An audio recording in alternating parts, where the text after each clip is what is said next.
Hello students, welcome to my YouTube channel. Our today's topic is company account issue of shares, forfeited of share and and reissue of forfeited shares. Class plus 2, chapter number 6, question number 35. The question is as follows: Mahavir Limited inviting application for 1 lakh shares of rupees 10 each at a premium of rupees 1 each per shares and payable as 5 on application, 3 rupees 50 paise including premium on allotment and 2 rupees 50 paise on application. Application for 1,50,000 shares were received of the applications of 425 shares were rejected and the money returned. Allotment was made on pro rata basis to the remaining applicant, the excess application money being applied towards the amount due on allotment. X to whom 200 shares were allotted failed to pay allotment amount due from him on allotment and calls, and his shares were forfeited. These shares were subsequently reissued at rupees 50 paise per shares. Give journal entry and cash book entries record the above transaction. तो question के अंदर clear है कि आपने public को जो है 1 lakh share issue किए थे, जनता से जो एप्लीकेशन आई 1,50,000 की, तो जितने शेयर आप जनता को निर्मित करते हैं, यदि जनता उससे अधिक के लिए आवेदन करती है, that is called over subscription of shares. Over subscription की कंडीशन में आपने क्या किया इस क्वेश्चन के अंदर कि जो 25,000 शेयर्स थे उनके पैसे उनको रिजेक्ट कर दिया और उनके पैसे को वापस कर दिया, और बाकी जो रिमेनिंग शेयर्स हैं यानी कि 1,25,000 शेयर्स को जो है 1,25,000 शेयर्स में से 1 लाख शेयर्स जो है वो प्रो राटा बेसिस पर जो है इशू कर दिए। The excess application money being applied towards the amount due on allotment, की जो आपका एक्सेस पैसा था उसको आपने अलॉटमेंट के साथ यूज किया। एक्स जिसके पास जो है वो 200 शेयर्स थे वो फेल हो गया पे to amount due on allotment and calls money, यानी उसके शेयरों को जब्त कर लिया गया। दी शेयर और सब्सिक्वेंटली, और उन शेयरों को जो है 50 पैसे प्रीमियम के साथ जो है रीइशू कर दिया। तो किस प्रकार से इसकी जर्नल एंट्री करेंगे और किस प्रकार से जो है इसकी कैश बुक बनाएंगे, तो क्वेश्चन आपके सामने, और किस प्रकार से इसकी बैलेंस शीट भी आप प्रिपेयर करेंगे। तो क्वेश्चन नंबर 35 के अंदर जो है वो सबसे पहली जो आप जर्नल एंट्री करेंगे, जब आप जर्नल एंट्री करेंगे तो सबसे पहले एंट्री की जाएगी bank account debit to share application. तो जब जर्नल एंट्री की जाएगी तो आप एंट्री करेंगे bank account debit to share application. तो आपने जनता को इशू किए थे 1 लाख शेयर्स, परंतु जनता से जो एप्लीकेशन का पैसा आया वो 1,50,000 शेयर्स का 1,50,000 शेयर्स का 5 रुपीज के हिसाब से जो है वो एप्लीकेशन का पैसा है। तो आपको जो प्राप्त हुआ वो आया 7,50,000। तो 7,50,000 जो है आपको एप्लीकेशन का पैसा रिसीव हुआ, जिसके लिए आपने एंट्री करी bank account debit to share application account. तो आपको 7,50,000 का पैसा रिसीव हुआ, जिसके लिए आपने एंट्री नरेशन लिखी being share application money receive. फिर आपने शेयर एप्लीकेशन मनी को ट्रांसफर किया शेयर कैपिटल में। तो जब शेयर कैपिटल में ट्रांसफर किया और एक्सेस पैसे को अलॉटमेंट के साथ एडजस्ट किया और 25,000 शेयर का आपने पैसा वापस किया। तो किस प्रकार से आपने इसकी एंट्री करी, तो 7,50,000 जो आपका टोटल एप्लीकेशन का पैसा था, जिसमें आपका 1 लाख शेयर्स का 5 रुपए के हिसाब से आप कैपिटल में ट्रांसफर करेंगे, क्योंकि आप कैपिटल में जो है 5 लाख से ज्यादा ट्रांसफर कर नहीं सकते, क्योंकि आपने 1 लाख शेयर जनता को इशू किए थे। उसके बाद 25,000 शेयर का 5 रुपए के हिसाब से आप अलॉटमेंट के साथ एडजस्ट करेंगे 1,25,000 एंड 1,25,000, और 25,000 शेयर का 5 रुपीज के हिसाब से आप पैसे वापस करेंगे, जिसको आप रिफंड करेंगे, दैट इज आल्सो 1,25,000। और फिर जो है आप इसकी नरेशन लिखेंगे कि being application money transfer to share capital and excess money will be utilise to share allotment and the 25,000 share का जो है आपने रिफंड कर दिया। तो उसके बाद आप अलॉटमेंट ड्यू करेंगे। जब आप अलॉटमेंट ड्यू करेंगे प्रीमियम के साथ, तो आप एंट्री करेंगे शेयर अलॉटमेंट अकाउंट डेबिट।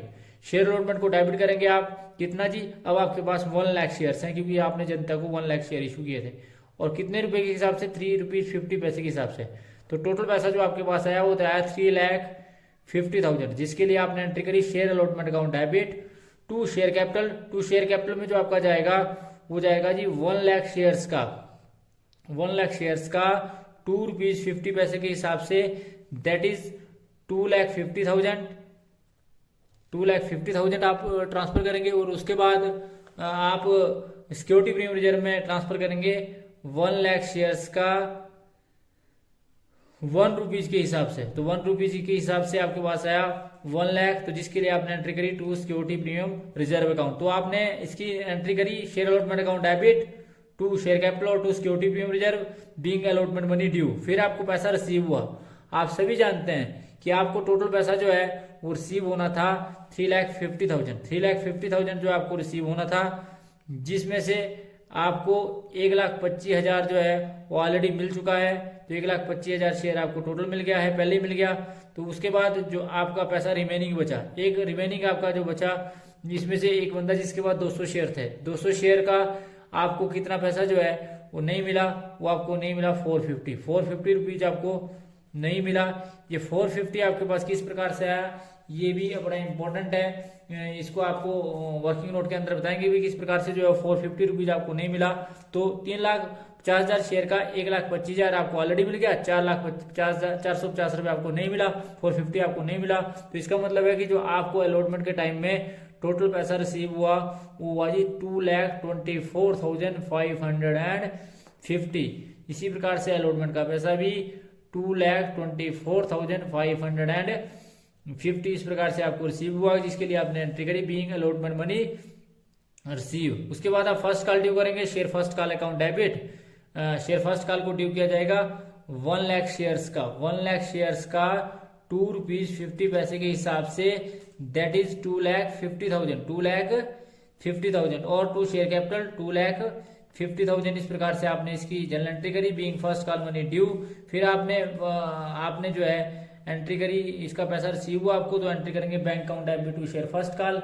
आपको कितना पैसा मिला, क्योंकि आप सभी जानते हैं कि एक बंदा जिसके पास 200 शेयर्स थे उसने फर्स्ट कॉल के पैसे भी नहीं दिए। इसका मतलब है कि 1 लाख शेयर्स में से आपको मात्र 500 रुपए नहीं मिले। तो 2,50,000 शेयर में से 2,50,000 की राशि में से, मतलब 1 लाख शेयर में से 1 लाख शेयर के ₹2.50 के हिसाब से 2,50,000 होते हैं। तो 2,50,000 शेयर के आपको 500 रुपए नहीं मिले, तो जो आपको मिले वो मिले 2,49,500, जिसके लिए आपने एंट्री करी bank account debit to share first call. इस प्रकार से आपको फर्स्ट कॉल का पैसा मिला। जब आपको फर्स्ट कॉल का पैसा रिसीव हुआ तो आपने लिखी being first call money receive. फिर आपने इन शेयरों को जब्त कर दिया। जब आपने इन शेयरों को जब्त किया तो किस प्रकार से इन शेयरों को जब्त किया जाएगा, 200 share at the rate of ₹10 each. तो आपने जो है इनको जब्त किया तो आपके पास आया 2,000, जबकि सिक्योरिटी प्रीमियम का पैसा था 1 रुपया, जो आपको अलॉटमेंट के टाइम में नहीं मिला था। 200 शेयर का 1 रुपये के हिसाब से 200 रुपीज। जो आपको पैसा नहीं मिला, अलॉटमेंट का पैसा नहीं मिला आपको 450 टू शेयर अलॉटमेंट, और टू शेयर फर्स्ट कॉल का आपको पैसा नहीं मिला 500। जो पैसा आपको टोटल मिला वो आपने डाल दिया 1,250 रुपए, किसमें जी, शेयर फॉरफिट अकाउंट में।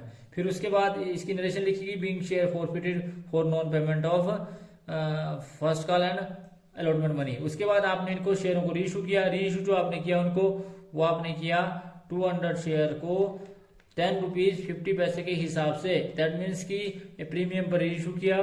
तो आपको टोटल प्राप्त हुआ 2,100, जिसमें शेयर कैपिटल का है 2,000 और 100 रुपीज जो है वो प्रीमियम का है, जिसमें आपने नरेशन लिखी कि being share for reissue at premium की। इन शेयरों को आपने रीइशू किया एट प्रीमियम पर। तो किस प्रकार से जो है इसके लेखा पुस्तकों में आपने एंट्री करी। उसके बाद आपने इन शेयरों को जब प्रॉफिट करने के बाद जो आपका प्रॉफिट हुआ उसको आपने कैपिटल लेजर में ट्रांसफर किया।